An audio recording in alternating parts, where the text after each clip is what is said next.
दोस्तों आज वीडियो कुछ इकोनॉमी से रिलेटेड है क्योंकि हमारी भारत की जो इकोनॉमी है वो लगातार बढ़ती जा रही है और ऐसा माना जा रहा है कि जल्द ही भारत वर्ल्ड की तीसरी इकोनॉमी हो जाएगी। वर्ल्ड की टॉप 3 इकोनॉमी में भारत का नाम आ जाएगा।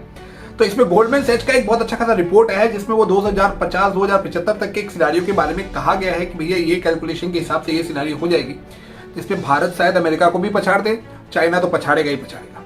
अब आप बोलोगे ये कैसे हो सकता है? तो दोस्तों बहुत कुछ होने वाला है, बहुत कुछ हो सकता है। उसके पहले एक और बात बताता हूं कि एसबीआई के इकोनॉमिस्ट ने बताया है कि अगर ये गवर्नमेंट जो अभी आज की जो करंट गवर्नमेंट है ये अगर कंटिन्यू रहती है 2024 के इलेक्शन में जीत के तो 2027 तक भारत वर्ल्ड की तीसरी इकोनॉमी हो जाएगी। तो दोस्तों और भी बहुत सारी बातें हैं जैसे कि चाइना अमेरिका को पछाड़ के टॉप इकोनॉमी कब होगी, इंडिया इन तीनों इकोनॉमी में आजू बाजू में कब होगी और कैसे पूरे जो टॉप यूरोपियन कंट्री जो इस टॉप 10 इकोनॉमी में आती है वो सारे के सारे नीचे घसक जाएंगे केवल एक कंट्री को छोड़ के, और इसमें पाकिस्तान का भी नाम है। तो दोस्तों वीडियो में लगे रहिएगा, अच्छी लगे तो शेयर कीजिएगा, चैनल को सब्सक्राइब कीजिएगा और कमेंट कीजिएगा कि आप क्या सोचते हैं। तो दोस्तों गोल्डमैन सैच की जो रिपोर्ट है उसके हिसाब से ही आगे बढ़ते हैं। तो दोस्तों गोल्डमैन सैच ने बहुत सारी बातें बताई है, केवल आपको एक टेबल बता देता हूं कि किस तरीके से इकोनॉमी चेंज होगी।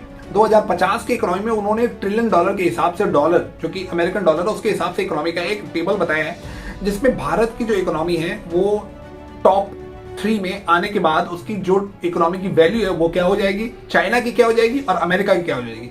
उन्होंने ये भी कहा है कि पूरा का पूरा जो इकोनॉमी है वर्ल्ड इकोनॉमी वो किस तरीके से डाइवर्ट होकर एशियन कंट्रीज पे ज्यादा आ जाएगा और एशियन कंट्री ग्रोथ इंजन हो जाएगी वर्ल्ड की। तो दोस्तों कैसे होगा, क्या होगा, वो सारे डिटेल्स इसमें बताता हूं। तो चीन जो हो जाएगी 2050 में 1.2 ट्रिलियन डॉलर की इकोनॉमी और यूएस हो जाएगा 37.2 ट्रिलियन डॉलर और भारत हो जाएगी 22.2 ट्रिलियन डॉलर। माने इसमें इकोनॉमिक ग्रोथ होती रहेगी और ऐसे इस तरीके से टेबल आएगा। उसके बाद Indonesia, Germany, Japan, UK, Brazil, France और रूस। अब आप बोलोगे भैया आपने तो बताया कि सारे जो यूरोपियन कंट्री है वो घिसक जाएगी, तो ये 2075 तक क्या होगा वो आपको बताता हूं। उसमें आपको ये बात जो मैंने बताई है वो समझ में आ जाएगी। तो 2075 तक का सिनारियो जो बताया है गोल्डमैन सैच ने उसमें चीन 57 ट्रिलियन डॉलर की इकोनॉमी हो जाएगी और अमेरिका को पछाड़ के भारत 52.5 ट्रिलियन डॉलर की इकोनॉमी हो जाएगी और यूएस 51.5 ट्रिलियन डॉलर की इकोनॉमी रह जाएगी।